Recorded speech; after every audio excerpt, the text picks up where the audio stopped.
Glória a Deus, queridos. Por aqui está o missionário Wagner de Jesus de São Luís do Maranhão para trazer a segunda mensagem de hoje, baseada no tema aí de segunda carta que Paulo escreve aos Coríntios, no capítulo 7, no verso 1, onde vamos estar estudando aqui no que Paulo chamou de aperfeiçoar a santidade. Então, meus amados irmãos, nós temos visto muita gente por aí cantando, orando nas igrejas, mas não estão falando disso.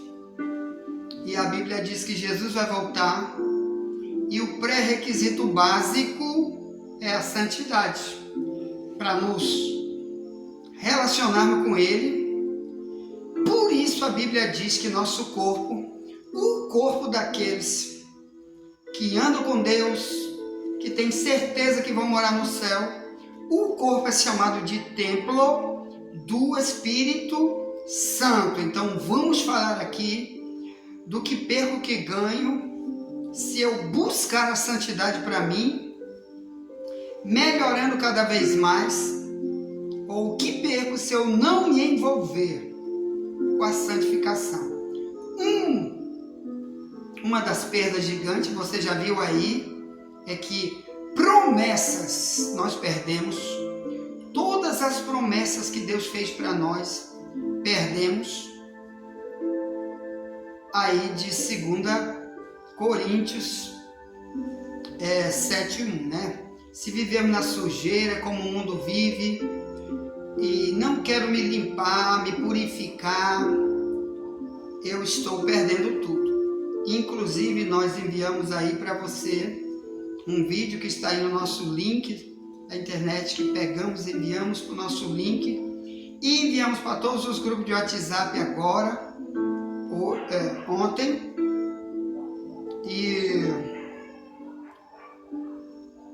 Estou gravando hoje, né? Para enviar pela manhã cedo, tá bom? Então enviamos hoje cedo, agora no final da tarde. Nesse momento já são 7:30 da noite aqui em Alcântara.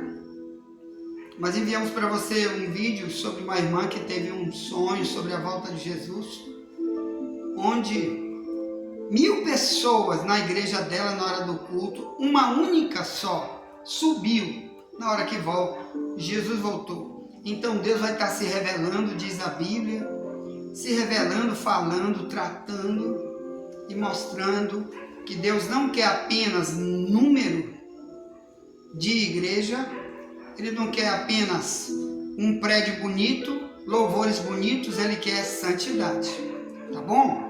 Como Jesus disse, eu venho sem demora, o meu galardão está comigo para dar a cada um segundo a sua obra.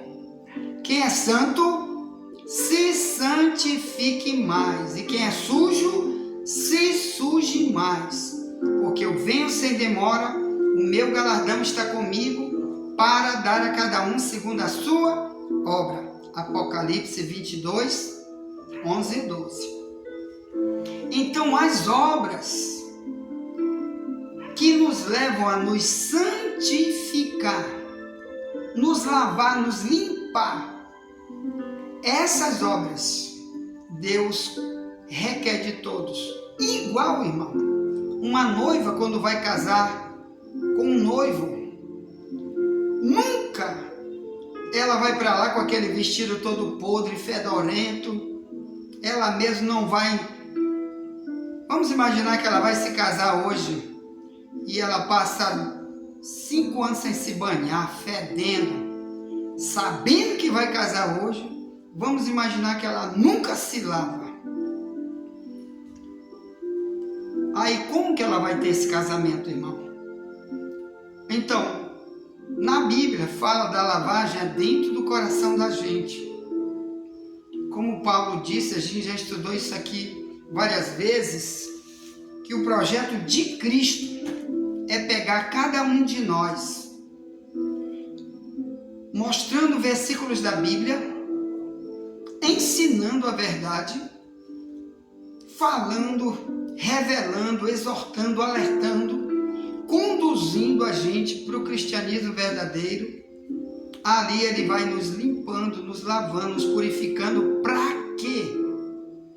Vamos ver aqui aos Efésios 5, que sempre a gente lê esse texto aqui. O propósito, Efésios 5, que é igual à vida de um esposo com uma esposa.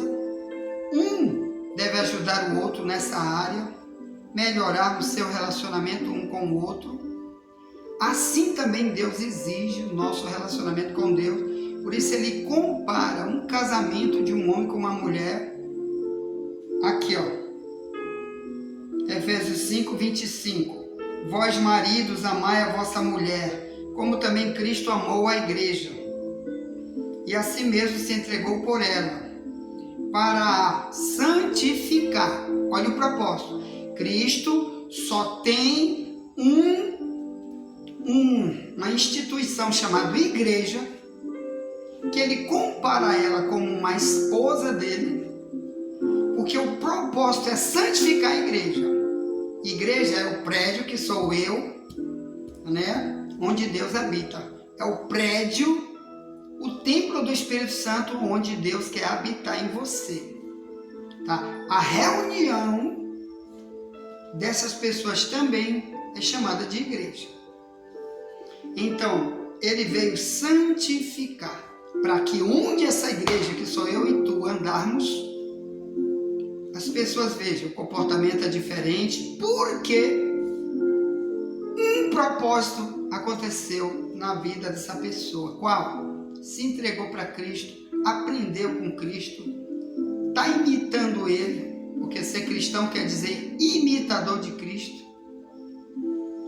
E as pessoas vão ver a gente de forma diferente. Que era ladrão não é mais, que era gay não é mais, que era idólatra não é mais, quem mentia não mente mais, quem traía seu casamento não trai mais. E assim a santidade vai aperfeiçoando. Por quê? Porque em cada área a palavra vai estar sendo ensinada em cada área. Quando uma igreja não usa seus ensinos para tratar cada área da vida do ser humano, daqueles que estão dentro do rol das suas igrejas, aquela igreja não é igreja, aquele povo não está salvo, porque vai continuar sujo com suas imundícies do coração. O comportamento é de ímpio onde chegar. O mundo vai ver ele como ímpio, perverso e etc. E não adiantou ele estar em igreja nenhuma. É apenas uma perda de tempo. Porque se ele vem para o cristianismo, Deus quer que ele venha para se santificar. Porque esse que é o propósito de Deus ter algo chamado igreja. Então está aqui, ó. Efésios 5, 26. Para santificar, purificando-a com a lavagem da água pela palavra. Então lá de 2 Coríntios 7, 1, Paulo diz, purificando a nossa vida, não é? Para a gente ter uma santidade aperfeiçoada. Porque temos agora essa missão. Ser cristão é uma missão de andar na contramão desse mundo, porque você quer os benefícios que a santidade traz, as promessas que a santidade traz. Então, santidade é isso. Eu fazia por um propósito, né, que eu tenho agora com Deus, de ser salvo e de ganhar multidões de recompensa que Ele tem para os salvos. Eu me santifico, quer dizer, eu me separo. A palavra santidade quer dizer literalmente separar-se do mal. Separado, estou no mundo, mas não sou do mundo. Eu era errado, mas não quero mais ser. Estou lutando todo dia para não ser mais. Tá? Então aqui diz, ó, para santificar, purificando com a lavagem da água pela palavra. Então aqui Deus compara, quando eu começo a ler a verdade, querer essa verdade bíblica para mim, ou quando alguém está pregando a verdade para mim, naquela área que eu estou sujo, espiritualmente no invisível, mas real, acontece o quê? Como se fosse uma água passando ali naquela sujeira, com sabão, limpando, com escovão, limpando, que esse é o projeto de Deus. Você não vê, mas quando você está ouvindo uma palavra como essa aqui, que estamos pregando, e deseja isso para a tua vida e quer, e pede para Deus fazer isso em você, Ele começa esse trabalho de lavagem em você. Você dorme, Ele está te lavando. Tu anda na rua, Ele está te lavando. Em qualquer lugar, no culto, Ele está te limpando. Por quê? Porque Ele vê que você está querendo se santificar. Agora, aqueles que você prega, eu vou para outra igreja, nunca vai acontecer isso. Porque eles querem ir para outra igreja, porque detestam a verdade, não querem largar a mala velha do velho homem, nunca vão se santificar. Aí as promessas de 2 Coríntios 7:1 não acontecem para essa pessoa, ele perdeu tudo. Então, nós temos que estudar. São poucos os que se salvam, diz a Bíblia, irmão, Mateus 7, 13, 14. Poucos são os que se salvam. Um dos motivos é a santidade, que muitos estão nas igrejas, mas não querem ela de jeito nenhum. Então aqui, para apresentar a si mesmo igreja gloriosa, sem mácula, nem ruga, nem coisa semelhante, mas santa e irrepreensível. Efésios 5, 27, na minha tradução mais antiga, Ferreira de Almeida, revista corrigida, que está mais perto do original. Irrepreensível. Então, se tua igreja acha que você não precisa ser irrepreensível, então é por isso que ele não prega a santidade, tá bom? Não fala disso, porque acha que você tem que ser igual a ele, né? O pregador, a pregadora que nunca prega sobre isso, porque ela também não é irrepreensível. O que é irrepreensível? É aquela pessoa que não tem como alguém repreendê-la pelo mal que ela fazia no passado e agora continua fazendo sem se arrepender. Mentia. Aí a pessoa, rapaz, tu é um mentiroso, tu é um servo de Deus, rapaz. Vive aí comprando e não paga de jeito nenhum. Sabe que não pode pagar e sai por aí comprando fiado para todo lado. Aí a pessoa diz, rapaz, tu não é crente agora, rapaz. Que negócio é esse? Aí como que você vai ter uma vida irrepreensível? Se na Bíblia diz que irrepreensível é um dos sintomas que faz Deus ver, o mundo ver, o diabo ver, que eu estou salvo. 1 Tessalonicenses 5:23 diz, e o mesmo Deus de paz vos santifique em tudo, no vosso corpo, na vossa alma, no vosso espírito, sejam encontrados irrepreensíveis para a vinda do Senhor Jesus. Então só aí tu já sabe, irmão, uma igreja de 1000 membros, se tiver multidões que querem continuar lá fora, as pessoas dizem, tu é crente? Sou, mas continua fazendo mal, então essas pessoas estão, infelizmente, ficando para trás totalmente, sem o projeto que Deus tem para elas, de corpo e alma e espírito em santidade, quer dizer, separado para Deus. Eu era um depravado, não quero mais,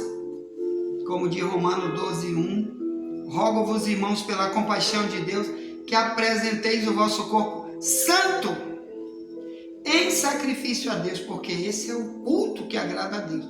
Então, onde você anda, ninguém olha teu coração, ninguém olha apenas para o que tu está pensando na tua mente, para o teu amor. Não, eles olham primeiro o corpo. Então, o corpo, pelo que veste, pelo que você faz com os teus membros, onde você anda, Deus quer que tu seja irrepreensível, porque na Bíblia diz que tu está imitando Ele na área da santidade. Onde está escrito isso? Querido, isso aqui é mandamento da Bíblia. Imita Deus na área da santidade. Ou melhor, ele é santo e ele quer que, se eu me relaciono com ele quer que eu seja também santo pelo comportamento dele. Por causa do caráter dele, por causa da palavra que ele exige que seja assim. Onde está escrito isso? Primeira carta de Pedro, capítulo 1, versículo 15 até o 16 diz: aquele que te chamou é santo. Então, seja santo em toda maneira de viver, porque está escrito, seja santo porque eu sou santo. Então, o próprio Deus da Bíblia, ele está avisando que porque ele é santo, quer dizer, você não vê Deus mentindo, nem roubando ninguém, nem traindo, e etc, etc, que o ímpio faz, que o mundano faz.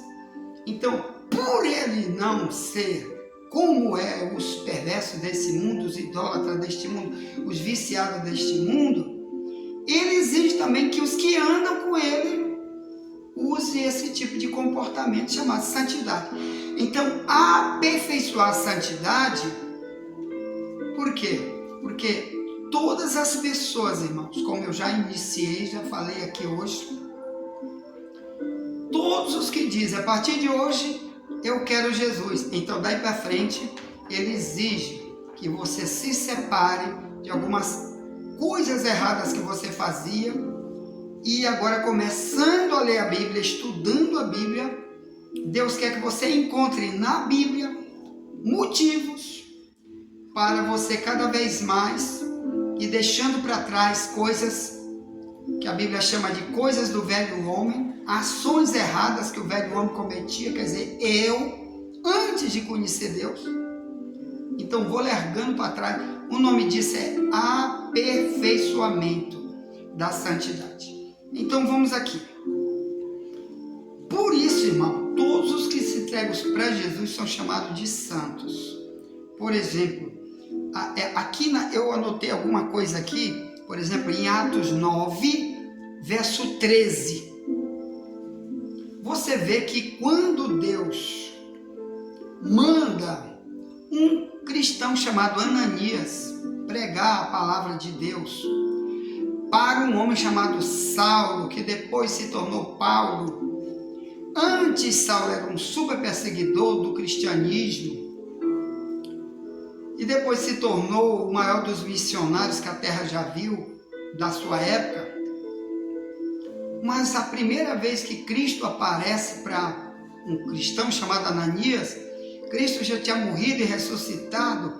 Há mais de 5 anos aparece então para Ananias e disse: Ananias, vai lá atrás de Saulo. O nome dele em hebraico é Saulo, em grego é Paulo.